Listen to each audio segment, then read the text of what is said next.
28 जून को ईरान में राष्ट्रपति पद के लिए चुनाव होने वाले हैं। पिछले महीने हेलीकॉप्टर दुर्घटना में राष्ट्रपति इब्राहिम रईसी की मौत के बाद चुनाव तय वक्त से 1 साल पहले ही हो रहे हैं।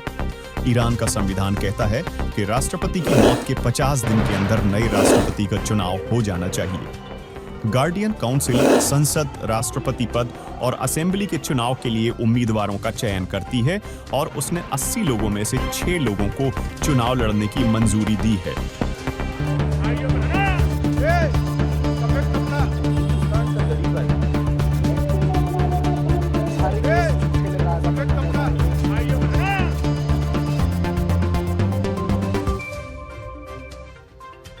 मोहम्मद बगैर गलीबाफ 62 साल के गलीबाफ बीते 4 साल से ईरान की संसद में स्पीकर हैं।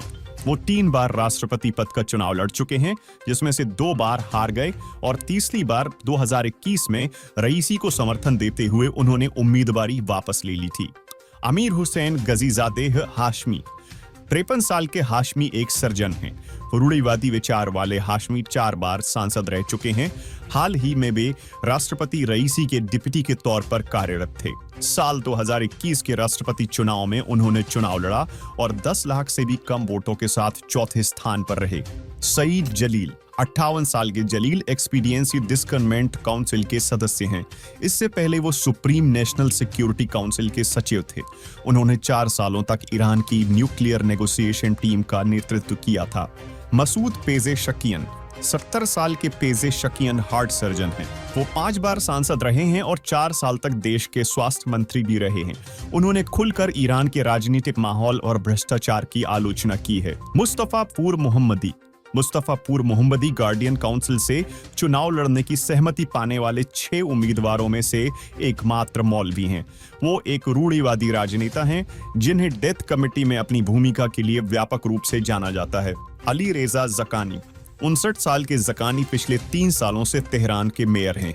रूढ़िवादी राजनीति के लिए जाने जाने वाले जकानी ने रेवोल्यूशनरी गार्ड्स की सहायक संस्था बासिज के जरिए राजनीति में एंट्री की और 4 साल सांसद रहे। हालांकि कुछ नाम ऐसे भी हैं जिन्हें चुनाव लड़ने के लिए अयोग्य ठहरा दिया गया है और ईरान में ऐसा पहली बार नहीं हुआ है।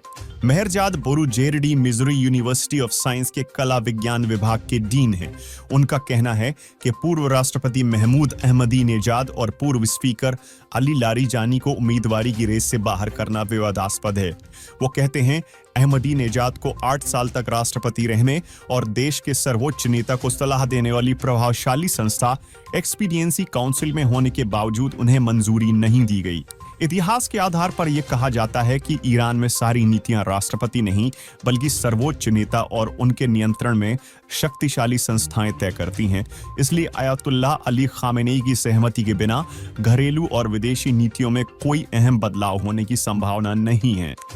जानकार मानते हैं कि विदेश नीति में बदलाव जैसे न्यूक्लियर प्रोग्राम की समीक्षा या इजराइल को मान्यता देना नए राष्ट्रपति के बस में नहीं होगा।